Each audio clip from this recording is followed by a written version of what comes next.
Assalamualaikum warahmatullahi wabarakatuh. Salam semangat anak-anakku semua, siswa dan siswi seluruh Nusantara. Kita berjumpa kembali dalam segmen pembelajaran pendidikan Pancasila dan Kewarganegaraan di channel GNPS Kendal. Sebelum kita melanjutkan pembelajaran, silahkan klik tombol subscribe dan nyalakan loncengnya supaya siswa dan siswi seluruh Nusantara mendapatkan notifikasi update video pembelajaran terbaru dari channel GNPS Kendal. Dalam segmen video pertama ini, kita akan mempelajari materi bab 1 tentang proses perumusan dan penetapan dasar negara Republik Indonesia. Siswa dan siswi seluruh Nusantara, mari kita bersama-sama perhatikan gambar berikut. Orang-orang sedang asik berbincang. Mereka begitu akrab dan saling menghargai satu dengan yang lain, meskipun mereka berbeda agama. Keakraban di antara mereka menunjukkan bahwa dalam pertemanan mereka tidak mempermasalahkan perbedaan agama. Itulah salah satu contoh bentuk praktis nilai dasar Pancasila, khususnya sila ketiga Pancasila. Sila ketiga Pancasila mengajarkan kepada semua warga negara Indonesia untuk menjunjung persatuan dan kesatuan dalam keberagaman, baik suku, agama, ras, bahasa, maupun adat istiadat. Siswa dan siswi seluruh Nusantara, kita akan mempelajari lebih dalam lagi materi tentang Pancasila sebagai dasar negara, mulai dari latar belakang, pembentukan, sampai pada sikap meneladan para perumus dasar negara dalam segmen video ini. Melalui apersepsi yang telah kita saksikan, dapat diketahui bahwa bangsa Indonesia adalah bangsa majemuk. Keberagaman yang ada di Indonesia harus dipupuk demi menjaga keutuhan Negara Kesatuan Republik Indonesia. Menjaga persatuan merupakan wujud pelaksanaan nilai praktis Pancasila. Kita patut bersyukur dengan adanya Pancasila sebagai dasar negara Indonesia. Nilai-nilai yang terkandung dalam Pancasila memiliki arti penting bagi bangsa Indonesia. Salah satunya mencerminkan karakter bangsa Indonesia. Dalam video ini, kita akan mempelajari tentang proses perumusan dan penetapan dasar negara yang terbagi dalam beberapa bagian. Bagian yang pertama yaitu perumusan Pancasila sebagai dasar negara. Bagian kedua, proses penetapan Pancasila sebagai dasar negara. Bagian ketiga, nilai-nilai Pancasila sebagai dasar negara. Dan yang bagian keempat, meneladan semangat para pendiri negara dalam merumuskan dan menetapkan dasar negara. Siswa dan siswi seluruh Nusantara, mari kita bersama-sama mempelajari materi berikut dengan sungguh-sungguh agar proses pembelajaran bisa berjalan dengan lancar. Materi bagian pertama yaitu perumusan Pancasila sebagai dasar negara.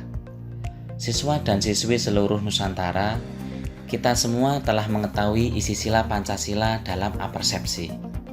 Pancasila terdiri atas 5 sila. Pertama, ketuhanan yang Maha Esa.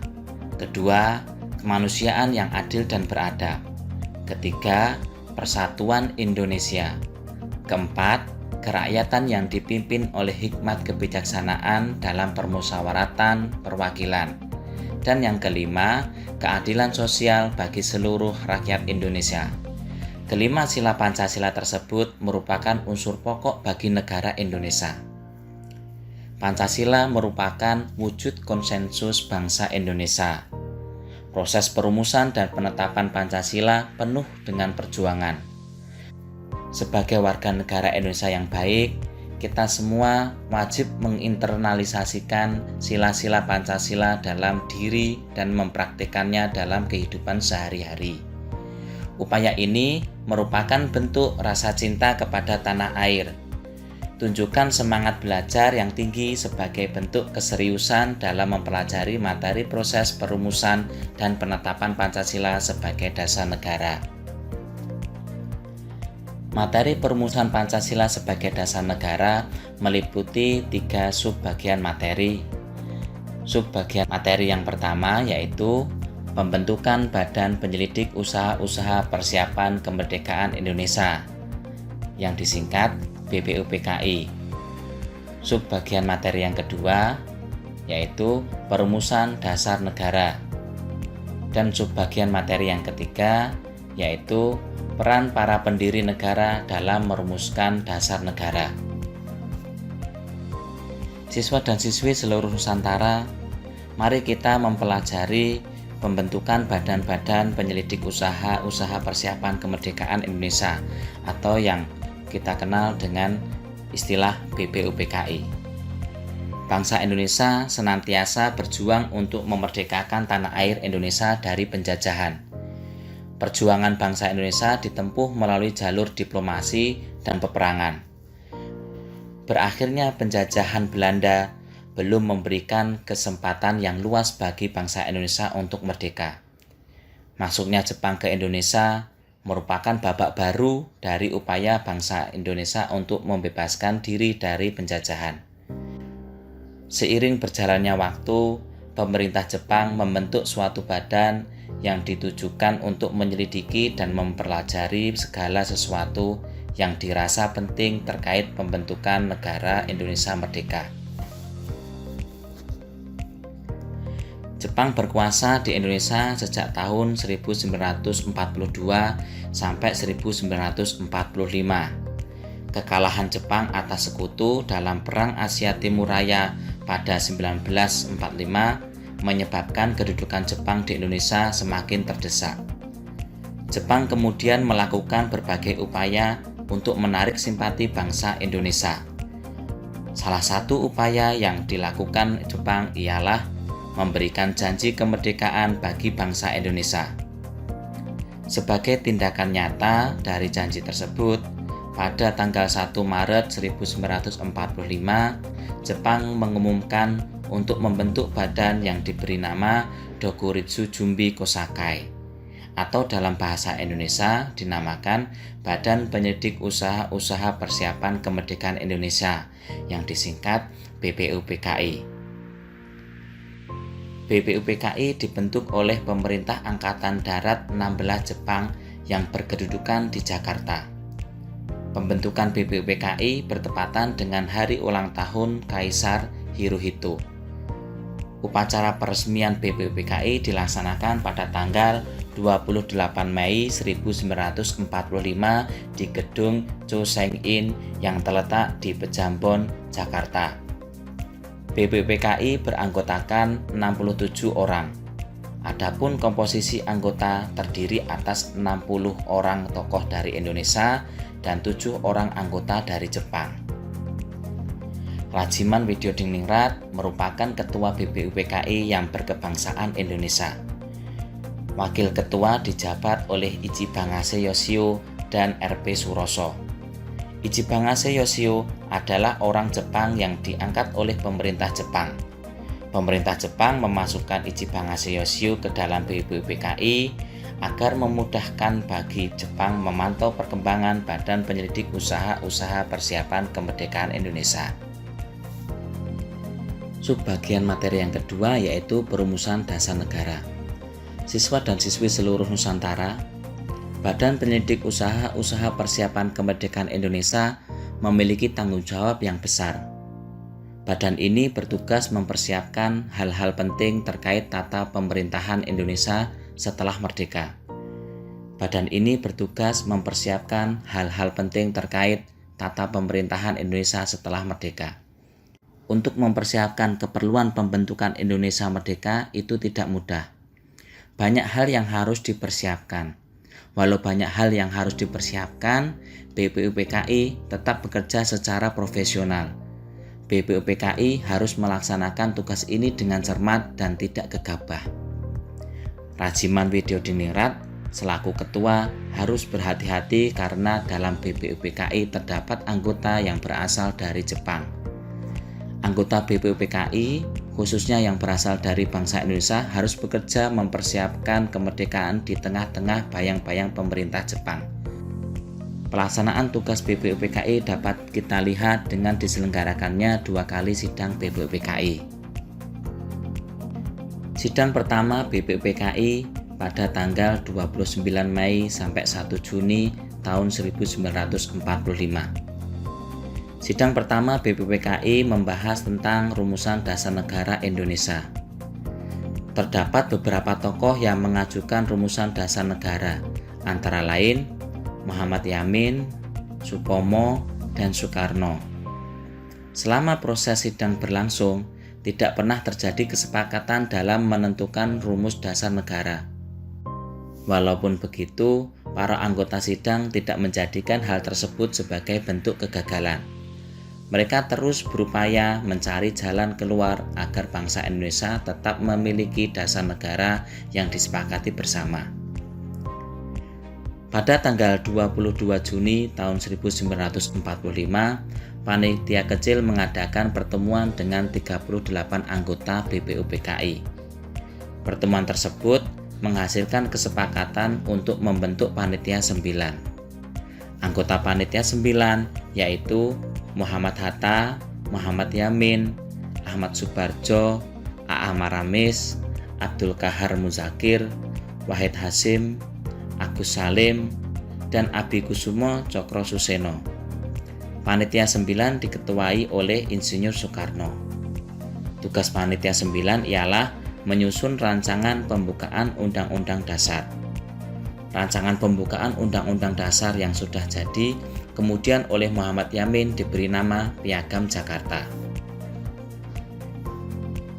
Sidang kedua BPUPKI yang dilaksanakan pada tanggal 10 sampai 16 Juli tahun 1945.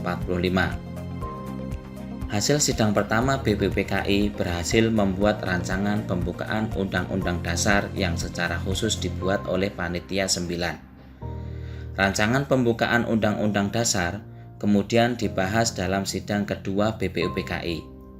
Permufakatan terwujud ketika anggota sidang menyepakati rancangan pembukaan Undang-Undang Dasar.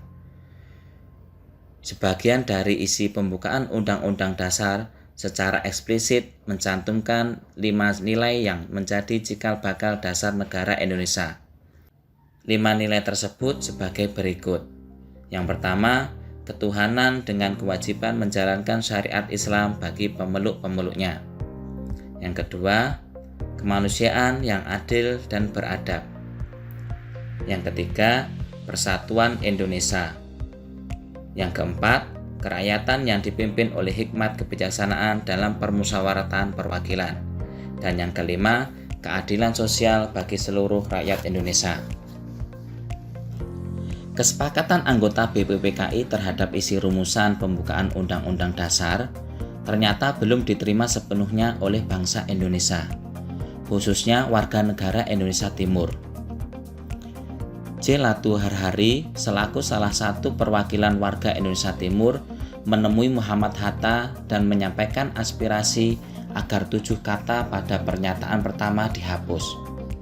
Setelah didiskusikan, akhirnya disepakati untuk mengganti pernyataan pertama menjadi ketuhanan yang Maha Esa. Perubahan terhadap pernyataan pertama menunjukkan nilai toleransi serta semangat persatuan dan kesatuan bangsa Indonesia. Rumusan terakhir setelah perubahan sebagai berikut. Pertama, ketuhanan yang Maha Esa. Kedua, kemanusiaan yang adil dan beradab. Ketiga, persatuan Indonesia. Keempat, kerakyatan yang dipimpin oleh hikmat kebijaksanaan dalam permusyawaratan perwakilan. Dan yang kelima, keadilan sosial bagi seluruh rakyat Indonesia.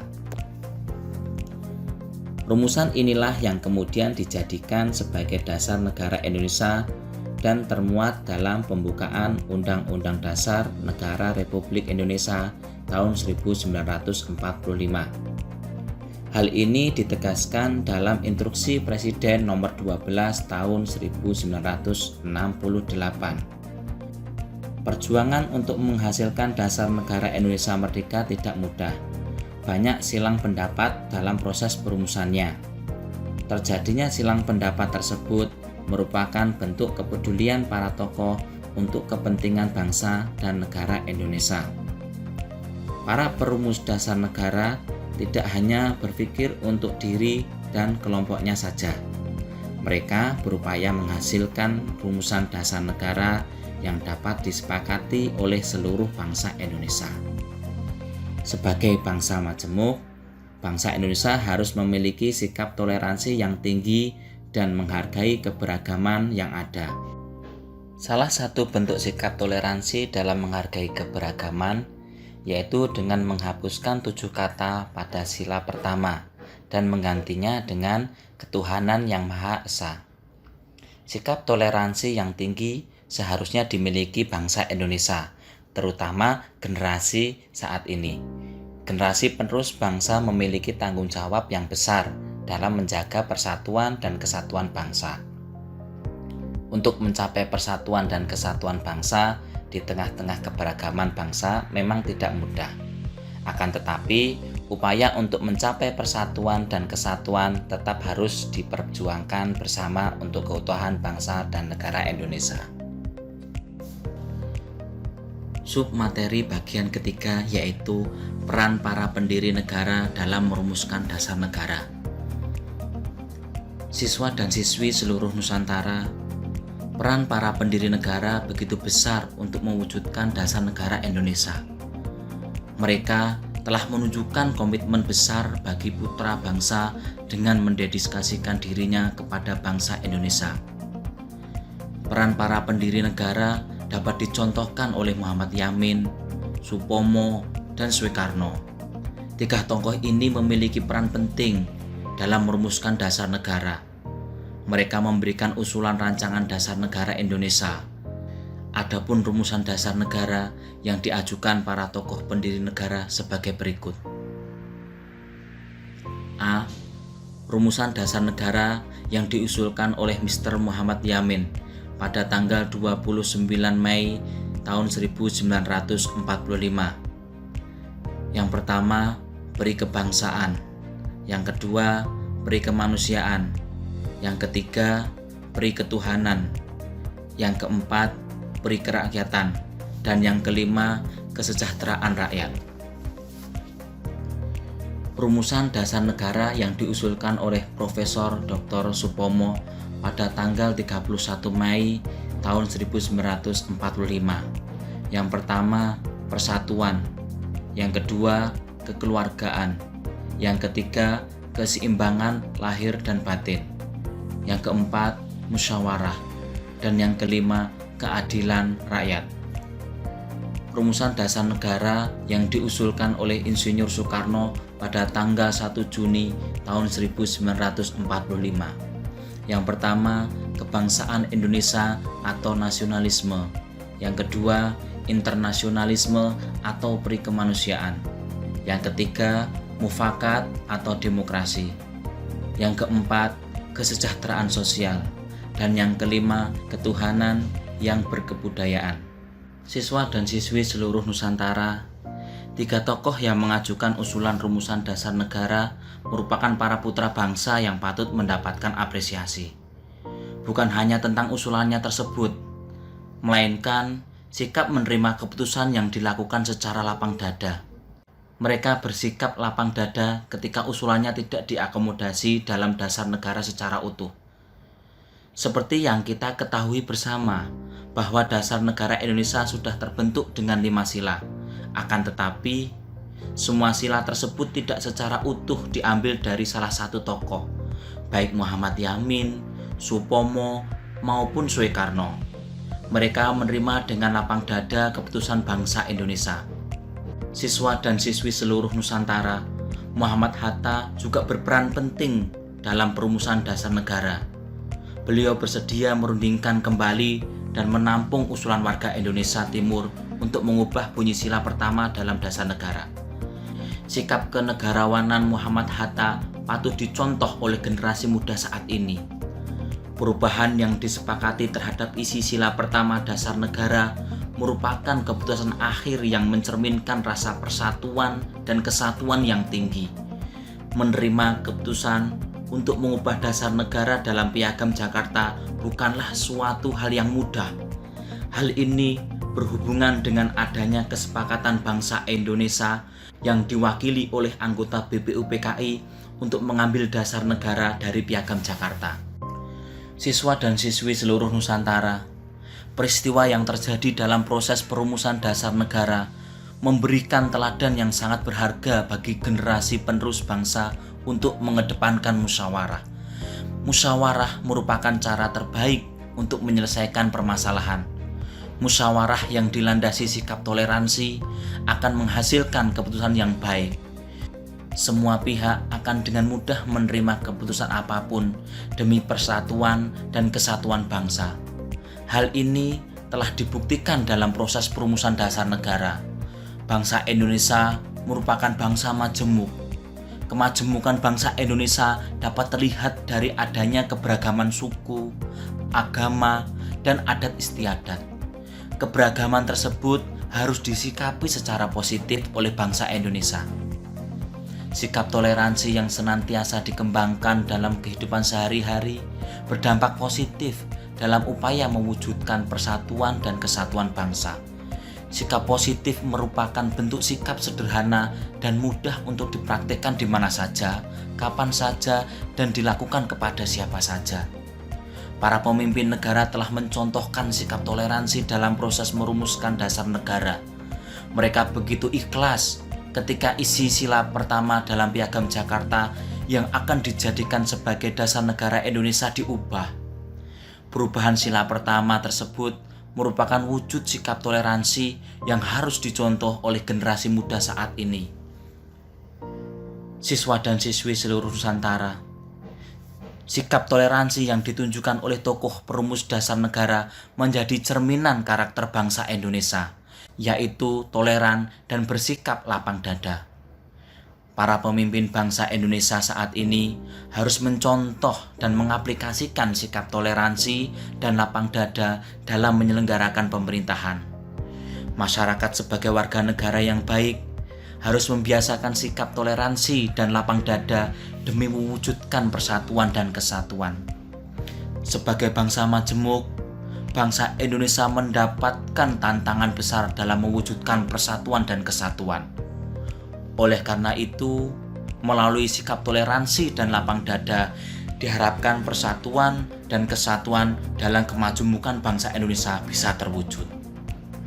Siswa dan siswi seluruh Nusantara, manfaat lain dari mengembangkan sikap toleransi dan lapang dada yaitu menjaga keutuhan bangsa Indonesia dengan keberagamannya, meningkatkan nasionalisme dan cinta tanah air, menumbuhkan rasa bangga sebagai bangsa Indonesia, memiliki keinginan yang kuat untuk saling menjaga satu sama lain dalam ikatan kekeluargaan.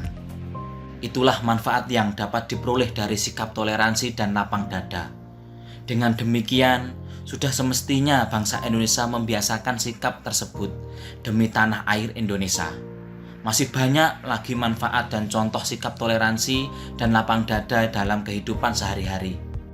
Siswa dan siswi seluruh Nusantara, mari kita bersama andil dalam memberikan contoh bentuk sikap toleransi yang dapat dilakukan untuk mewujudkan persatuan dan kesatuan. Sekian materi yang dapat Bapak sampaikan.